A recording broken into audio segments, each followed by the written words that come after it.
नमस्कार। आज चलतु गोटे परफेक्ट मेजरमेंट रे केक बनैबा। जदि आपण माने नुआ करिकी केक बनाउचंती ताहले भी आपण मानकर केक पूरा पूरी परफेक्ट बनिबो। नो फेल रेसिपी केवल गोटे मेजरमेंट आपण मानको मने रखिया को पड़िबो। तो मु एथिरे मिनी केक मध्य बनैथिली जोटा कि छुआ मानकर बहुत ही फेवरेट। गोटे मेजरमेंट आपण माने मने रखंतु आउ सेही बैटर रे आपण माने वेराइटीज केक बनै परिबे। बहुत ही सहज रे आपण माने फुला फुला आउ सॉफ्ट स्पंजी केक घरे बनै परिबे। तो देखो मुझे 3 कप मैदा नहीं। तो 3 कप मैदार आमको गोटे कप चीनी दरकार। आ चीनी को मु गोटे ग्राइंडिंग जार रे गुंड करके पकईची।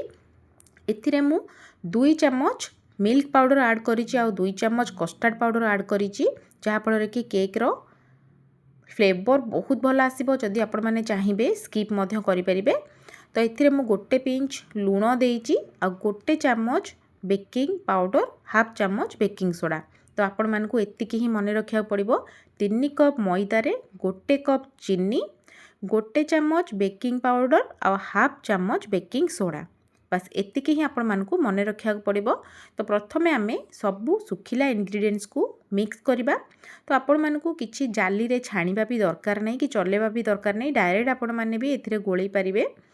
तो देखो तो सबु सुखिला इंग्रेडिएंट्स को मु मिक्स करला परे एथिरे हाफ कप मु रिफाइन ऑयल नेइची।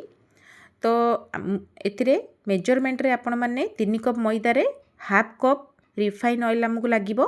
तो तापरे मु घर तयारी फ्रेश दही 2 कप एथिरे पकईथिली, सॉरी 2 चम्मच। तो आपण माने केबे भी खट्टा दही यूज करिवेनी। जेतेबेले भी दही आपण माने केक रे पकेइबे सबु बेले फ्रेश दही ही पकेइबे। तो दही पकेया द्वारा केक हमर बढ़िया से फुली थाए। तो देखंतु मु एठी 2 चम्मच दही पकई देइची आ गोटे कप हमको रूम टेम्परेचर रो खीर दरकार।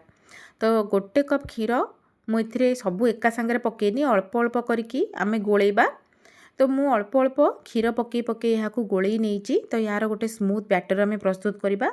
तो बैटरटी आमर बेसी मोटा हेनी कि बेसी पतला हेनी, जस्ट आमर देखंतु मु आपण मानकु देखौची बैटर कंसिस्टेंसी। तो देखंतु मु यहाँ बढ़िया से गोलई नहीं। तो बैटरटी कंसिस्टेंसी एई टाइप रो ही रहिबो, बेसी पतला नुही कि बेसी मोटा रहिबनी। तो एबे गोटे केक टिन नबा। आपण माने चाहिले जेकोसी जगार यहाँ बसई पारे, स्टील हो सिल्वर हो जेकोसी जगार आपण माने बसई पारे। मुझे अल्प तेल लगे नहीं आउ किछि सुखिला मैदार यहाँ डस्ट कर नहीं, जहाँफल कि केक टी बढ़िया से बाहरी जाई थाए। तो बैटर को आम यहाँ पर देदेबा। आउ किछि टुटी फ्रुटी मुझे सजई नहीं। आपण माने चाहिले जेकोसी ड्राई फ्रुट्स एथिरे पकई पारिबे। आउ आगुरु मु गोटे प्रेसर कुकर को प्रीहिट करिया पई ऑलरेडी रखी देथिली गैस रे। आउ ता भितर गोटे स्टैंड रखी देथिली। आउ प्रेसर कुकर ऊपर हुइसिल को मु बाहर करि नेथिली। आपण माने चाहिले एहा को कड़ाई रे मध्य बेक करि परिबे। किछि भी आपण माने को लूण दबा भी दरकार नाही, डायरेक्ट कड़ाई रे किछि भी गोटे गिन्ना हो किंबा स्टैंड हो आपण माने रखी देबे। आउ सेथिरे केक को गोटे घंटा जाए लो फ्लेम रे आमे बेक करिबा।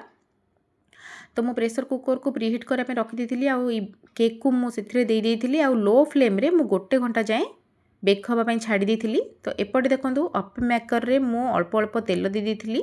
आउ सेही बैटर को आमे एथिरे दे दबा कवर करिकि 15 मिनिट जाए आमे हाको बेक करिबा। जदि आपण माने नुआ करिकि बनौचंती तो अप मेकर रो तळे आपण माने गोटे तावा रखी दियंतु, लुहार तावा, जहाँ फल कि केक पोड़ीबार चांस न थाए।